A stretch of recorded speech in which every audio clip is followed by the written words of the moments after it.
It's all good. So my talk today is lean in with love.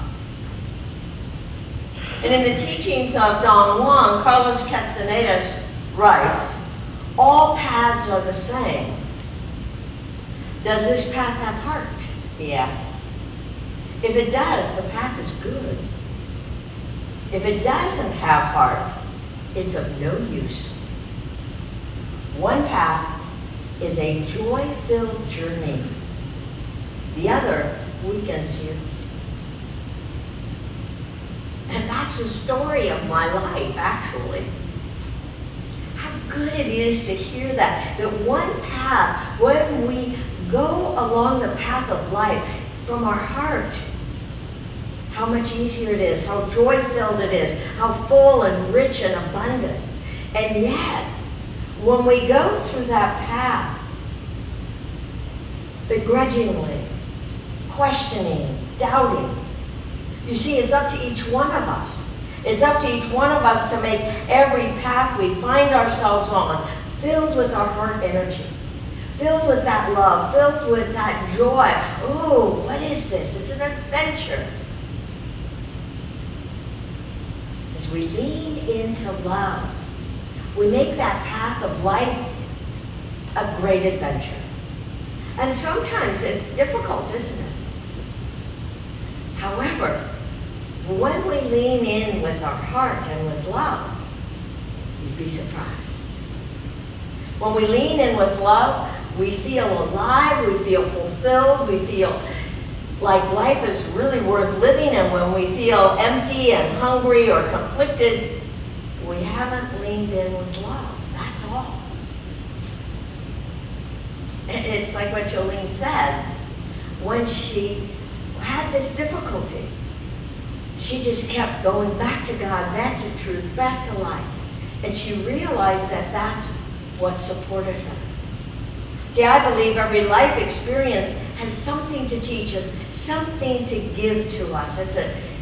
There's a treasure in every life experience. And sometimes we have to dig pretty deep to find it, don't we? Yeah, I have. There's something wanting to grow in us in every experience, expanding and awakening ourselves to our true nature.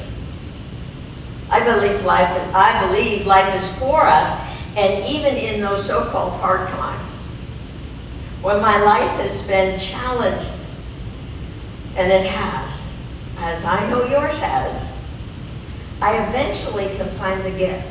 I eventually can say, thank you, God, because I learned to look for the value, the gift, sooner than later. Because I'm telling you, if we wait too long, it's difficult in that path. Look for the gift in the beginning, immediately.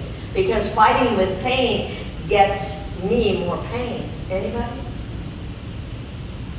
Leaning in with love as a choice in every aspect in our life opens the door to that greater journey, to that adventure, to that expression and experience. Carl Jung said, who looks outside dreams, but who looks inside awakens. I like that.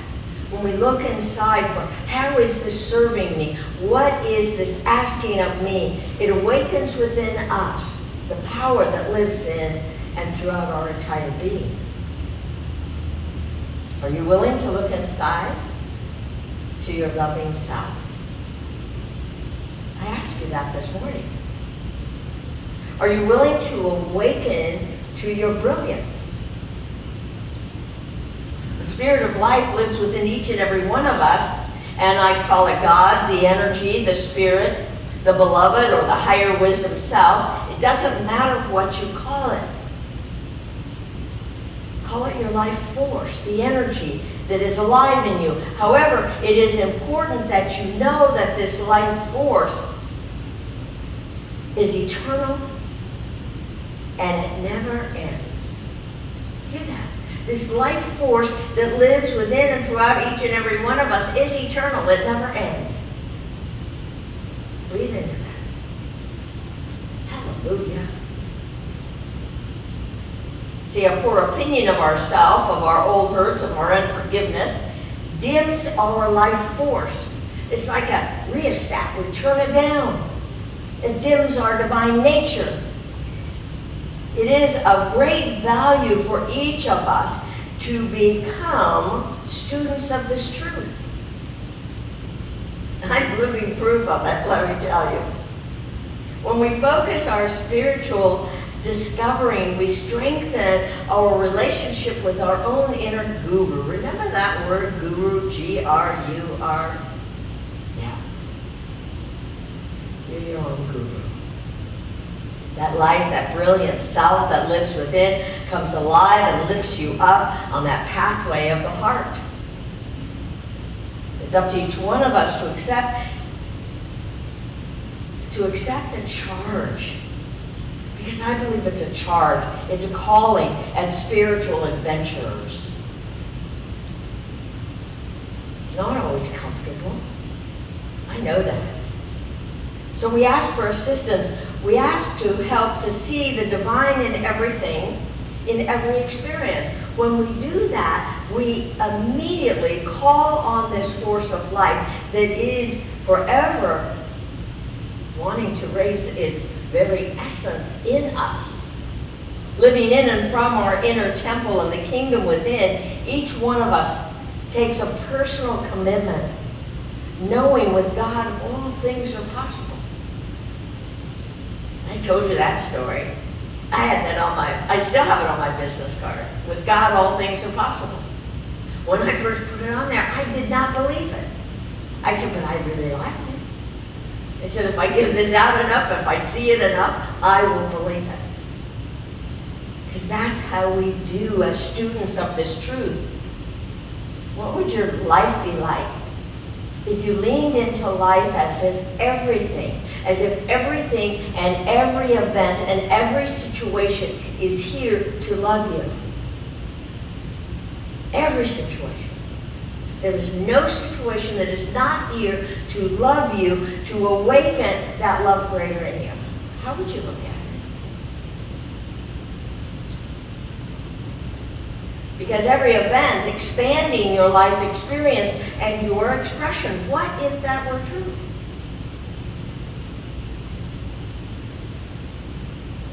How valuable is that? To be in a difficulty and say, this that is taking place in my life has a gift for me. Okay, let me open, let me be available, let me receive that gift in this moment. And expect that you will. Yes? When I was dying, it taught me to choose life. I had to make the choice to live my life differently, not doing it the same way. I'd like to say that was very easy, but it wasn't. The choice was right. When I made my pilgrimage to Peru, it scared me. Everything, because I got such incredible information there, but it opened my heart. And in opening my heart, it revealed the path that I was hearing was my path. It was opening me to a greater sense of spirit. I left my job, I left my relationship. I had to turn right into my heart. Later, when I almost got fired, it taught me humility. It taught me service. And it taught me to release arrogance. Remember that story? Almost getting fired from Coco's. You gotta be kidding. Now you can hear the arrogance of what that job was, in my opinion. My divorce taught me my life wasn't worth living without heart. The stories that we have to tell in our lives, when we really look back at all of them, they grew us, they developed us, they asked us to be greater in the adventure that we said yes to, right? And some of it we fought with. I did. I was really good at it. Was any of that easy? No. Just like anything that you're going through right now or have in the past, it isn't easy. However, when these events happen, and they do, let's stop immediately. I'm going to invite you this morning to just take a breath. Whatever you're going through that you maybe can't figure out right now, just breathe into that and say, there is a greater truth that is taking place in this, and I'm open, I'm receptive, I'm available to receive that truth. Yes? Good. Remember, we are each spiritual warriors. I like that. And we begin right away to bring God and Spirit into every event, and we allow assistance in seeing clearly. You do not have to do this alone. I tried for a really long time. It didn't work. Because we have to stop and realize in this moment that we are never alone. Fighting with life, arguing with change, makes our challenges last longer. Anybody realize that? Yay, Mark. Yes. I love it. I know because I've argued a lot with God. I would tell God what God was supposed to do. Anybody else? Yeah, I could. I like it. So that's why we like each other. We're all friends. Giving up my arguments made my life so much easier. And it keeps getting better and better and better. I've learned to trust the process. Because as soon as I quit fighting, as soon as I quit pushing against life miraculously smoothed out. I'm not saying that I don't have challenges, but the challenges don't last a long time. I had to let go of my resistance. I had to let go of my God. It's very beneficial to your well-being. Letting go and letting God brings health to our bodies and our minds. Leaning in with love helps us each to trust the process of life's events. I kind of liken this to the repair that's going out on Highway 49. Anybody get into that? You know, as they started repairing it, they put grooves in there, and there were all kinds of rocks, and you drove down there and you got plummeted with rocks on your car. But then, pretty soon, one side got really smooth. It was about that thick. It was cool. And they didn't throw rocks at you when you drove on that side. But as soon as you needed to turn and get into the next lane, boom, you had to drop down off of a ledge about like that, and you were back in the rocks and the rough. That's what life is like. Take the side that is then finished and set for you to drive smoothly and easily. See, yesterday I was gifted a wonderful opportunity to share some of my stories with a new friend. And as I did that, I realized exactly what I'm telling you this morning. That in looking at my life so far, the story, I realized that every experience I've had made my life richer and more fulfilled. I'm going to invite you to look at your life experiences, at the growth and the unfoldment and the expansion and the opening to pure spirit. Because you see, that gave me an opportunity as I was telling my crazy little stories that many of you have heard most of them. It made me realize that life is our story. And how we greet that story, how we look at the events, deepens our trust and our faith. As I experienced this adventure, I realized that this teaching that we have here will take you as far as you will let it. It's up to each one of us. It'll either take you this far, or this far, or this far, or an unlimited amount of expression in God. It's up to each one of us. And that's why we love this community, because we each have a choice. And the choice is right for us. And so we just finished, a few of us just finished this book. And I know you know I love this book because you can tell. But when I teach a book, I have to go back through it, and that's why these funky things all over it. But this is The Universe Always Has a Plan, and it's by Matt Kahn. And we all found it to be very beneficial, and I just want to close with reading you a little bit of what he had to say. There are 10 rules, 10 life rules that he talks about. And the last rule is, love is your liberator. And he goes on to say, notice how it says, love is your liberator, and not other people are your liberators. Now, I like that. I thought everybody else was to liberate me, didn't you? Maybe not. When love is your liberator, it is only the love that you cultivate within your own heart that sets you free from any pain created by the conduct of others.